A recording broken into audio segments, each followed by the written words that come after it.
Welcome back to a brand new episode of the Jordan Davis Podcast. I am your host, Jordan Davis, and on today's episode, I'm going to be talking about the newly released Entertainment Weekly covers for the Rise of Skywalker, and also be talking about the new TV spot that we got yesterday with brand new footage. So before we get into that, I want to thank you for listening to my last episode, and I would greatly appreciate it if you can like, subscribe, and comment on this episode. I greatly appreciate it. Now let's get into the topic at hand. Let's talk about those covers for Entertainment Weekly. First of all, beautiful covers, because if you ask me on Entertainment Weekly covers, they're usually not that good. But what we got for The Rise of Skywalker, really showing the whole history of the saga, it was absolutely wonderful. It really was. You seen the prequels with Anakin and Padme, Obi-Wan. Then you got the original trilogy with Darth Vader, Luke Skywalker, Han Solo, Leia. Then you got the sequel trilogy with Rey, Ben, Finn, Poe, and with Rose and a couple new characters as well. And that was just amazing how they really showed the whole history of the saga and everything that we've seen so far. And I think I would like to point out that I think it's very interesting that they put Ben Solo on the hero's kind of cover. Because if you look at it, it's just Ben Solo. It's no other First Order character. And I think they're trying to tell us something. I think they're trying to tell us he's going to be with the heroes most of the time. And I think that's great for Ben Solo fans. That's great for people that want him to be redeemed, and for Reylo fans. Just seeing him on the cover is really telling us that story. Now, I don't know if what point on the movie that we're gonna get him with the group, but I do think we're gonna have Ben Solo be with the Resistance in some way or form. Because I think if you look at the marketing, that's how they're separating Ben Solo from Kylo Ren, being masked, being the supreme leader, and all of that. And when he's unmasked, he is with the resistance. He is more calm, cool, and collected, not as, you know, fierce and angry. I guess you can say it in that way. Um, it's just really great to see a unmasked Kylo Ren slash Ben Solo on a cover, and especially with the other heroes, making him a hero. And I just, like I said, I just love how they're making Kylo Ren and Ben so much different in the marketing. And that's what I believe, that when we look at all the promotion and we look at all the toys and all that, he's being marketed differently.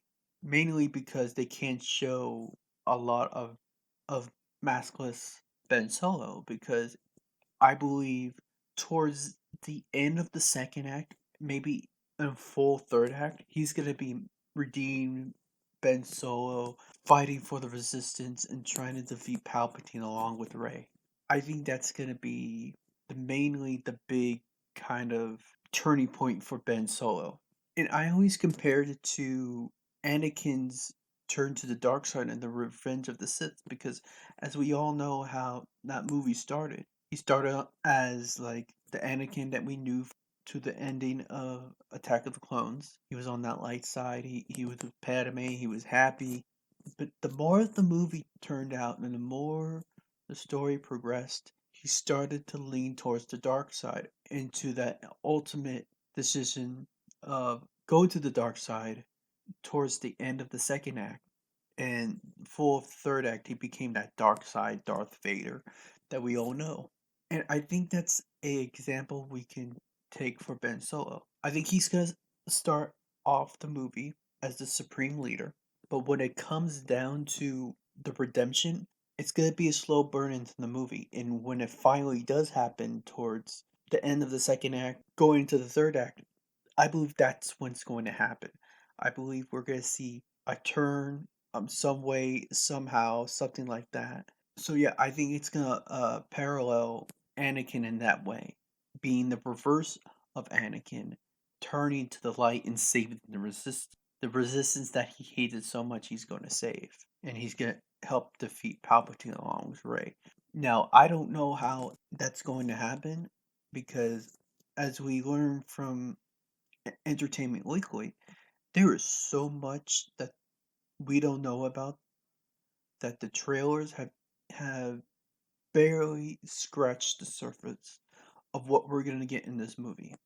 And I think that's very important because we've been getting, so-called leaks, speculation, and all of that. And I think that we haven't even scratched the surface on this movie. I think that's very big. That's very big for the third act. That's very big for the story of Ben Solo, the story of Rey, the story of everyone in this movie. What on earth are they going to do with Palpatine? And so I'm really starting to think. I've been thinking about this for the last couple of days. They have been keeping Kylo Ren's arc so secret, not just for this movie, but for the last 6 years. Now, I think it's pretty obvious that they're going into redemption for his character. I mean, that's pretty obvious. But I think it's going to be something bigger than this redemption. I don't know what it's going to be. Maybe he's going to be the galaxy's last hope. Maybe he's truly going to be that Skywalker that ends the curse, everything that Palpatine did to the Skywalkers and his family. I don't know. But it just seems like there's so much more that could be going on with his arc. And yes, the foundation of his arc is going to be redemption, but it just seems like J.J. Abrams and Chris Terrio is just going to be telling something much more deeper. Now, I'm not saying that he's going to die, which redemption has to happen with him still alive. He can't go out like Vader. He just can't. It just wouldn't make sense for him to die the exact same way. And even J.J. Abrams said he can't do the same things that has happened before. And Ryan Johnson, the director of The Last Jedi, reminded him of that and really made him take risks on that. And I'm very excited for that. And so I think everything that we got from Entertainment Weekly just really made me excited about how there is no really label of Rey's and Kylo's relationship. And I think from that perspective, I get that. And obviously we're gonna have the romance, we're gonna have, all of that we've seen. But I think their relationship goes much deeper than any kind of relationship that we have ever seen. If you really think about it, it goes really deep. As I said a couple episodes ago, they are soulmate. If you sit back and think about what this force bond is all about and how they are connected, they are like soulmates. And you can't put a label on that. And yes, we're going to have our intimate moments. Yeah, we're going to have our romantic moments, which I believe we're getting in this movie. And I don't think it's going to be that hard to tell because there have been many romantic movies that what are over 2 hours or so, and they do it easily. And I believe they're going to do the same thing with this. I believe that however long this movie is, if it's 2 hours, 2:35, however long it is, I think they're gonna do whatever they need to do to tell the story in the right way from all characters' point of view and all character arcs. That's what I believe. And everything I've been hearing, it's been everything I've been wanting to hear. There's gonna be a very good ending. It's gonna really put a bow on this whole saga. And I really can't be any happier. Now, I think there's a couple of things we have to think about here about what they've been showing with these promotional covers and all of that. We haven't seen a lick of the Knights of Ren. We haven't seen Hux, which I believe that is a big, you know, big point of talking about. We have not seen Hux at all. I think Hux is the wild card to the story that they are telling in the Rise of Skywalker. And we have not seen the Red Stormtroopers. So they are hiding some stuff. Because if J.J. Abrams has said we haven't even scratched the surface, I would believe him because there are some things that they're showing in the promotional and marketing that we have not seen footage of. We have not seen footage of Huck. We have not seen footage of the Red Stormtroopers. We have not seen even footage of Palpatine in the Knights of Ren. And yes, it could be the point of them not having a lot of screen time, but I wouldn't put anything past J.J. Abrams because he always has something up his sleeve. And I have a big feeling there's going to be a lot of surprises, a lot of things that we do not expect that happens in this movie. I mean, did we all expect that Rey and Kylo would be fighting Snoke's guards in his own throne room after Kylo killed Snoke? Did we ever thought we would see that? One of the best fights in Star Wars? I don't think so. So I'm really, really curious of what a film looks like of J.J. Abrams taking risks. Because I'm gonna be really, really, really excited to see that. So I think I talked a lot I can talk about on the covers and what Entertainment Weekly really shown and what we can talk about there. So I'm going to talk about the footage that we saw on the TV spot right after the EW covers, the Entertainment Weekly quotes we got from the cast and crew.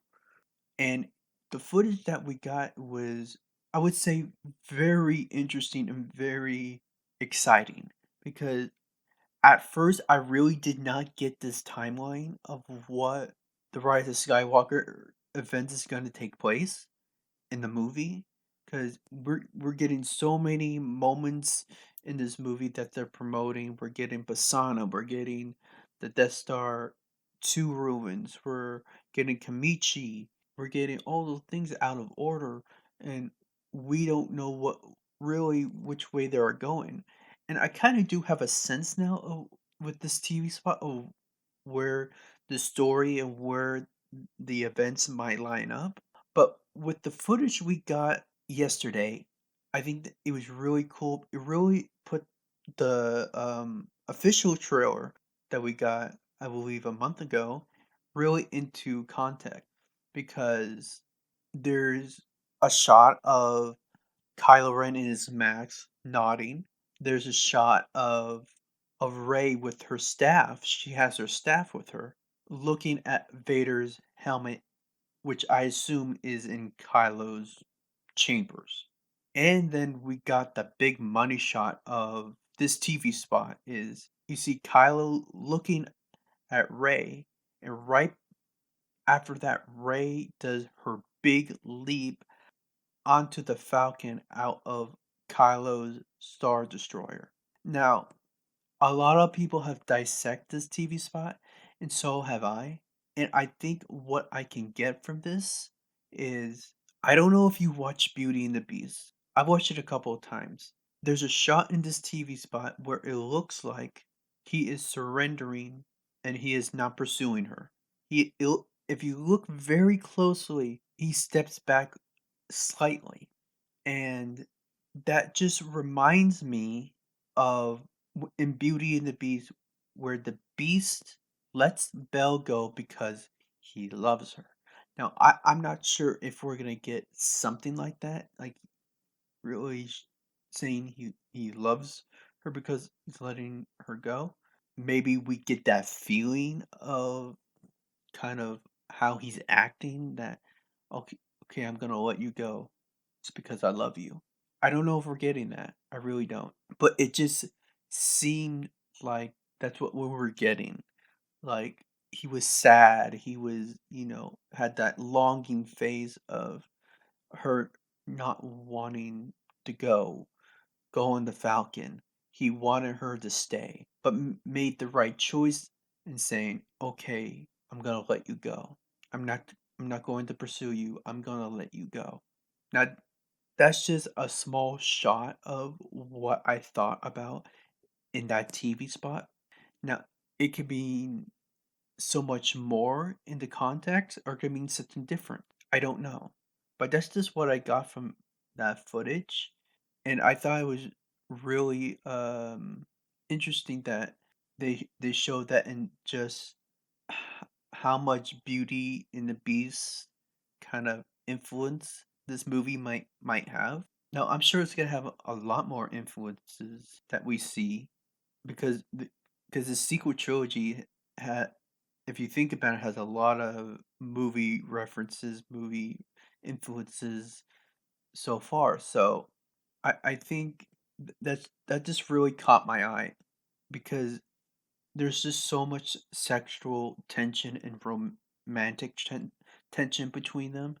It would just make sense about that. So I thought that was just really cool for them to show. Really, we're getting more of what the story is, more of how these scenes are lining up with each other, and I'm excited to see more footage and more TV spots they they show. Now they're probably not going to show much more because we're pretty close to the actual release of the movie. We're about a month out of the release, so even though the marketing is gonna get much stronger and they're gonna show much more about the Rise of Skywalker, I don't expect them to show some crazy footage, and they even show Palpatine, and I'm guessing you're gonna have to wait to the movie to actually see Palp. So, yeah, that I think all that should be really exciting. Now, I think on the timeline itself, I think I kind of have it understood slightly because from what I can gather here, from all information and all of the footage that we have so far, I think we have Death Star ruins where the first battle of Rey and Ben, and then we got Kamichi when they meet again. Then we're back on Kylo's Star Destroyer and everything with that, and when Rey escaped. Then we go to Pisana, and maybe that's when he finally joins the Resistance, finding out about Palpatine. Then we got that big third act with Palpatine. So that's what I'm guessing. I don't know. I'm not really gonna stand on that theory about how the timelines really pair up, but that's what I'm kind of guessing for what we've seen so far. I mean, who knows what we haven't seen? Who knows what's gonna be in this movie? Because there is so much that we don't know about, and I'm not saying that's a bad thing. That's a very good thing, because I think, like I said before, we're gonna have a lot of surprises. There's gonna be a lot of things that happen in this movie that we did not expect, and it will be glorious. I'm gonna tell you that right now. It will be glorious. And not just to mention John Williams' score, his final score for Star Wars. I think everything that's lining up for this movie makes me so excited. Not just Reylo, not just Bendemption, but we're talking about the relationships in this movie. We're talking about the score of John Williams, his final score of the saga movies. So it should be very interesting. It should be very interesting. It should be fun, exciting. Everything can you come up with, it's gonna be all of that. So I cannot wait in a month to see this movie. And everything that they're showing us, there's no reason to not like it. Everything I can sense about this movie, I'm gonna love. And I have no doubt that I'm probably going to be watching this movie for about two, three, four times just to really get the depth and the scope of this movie.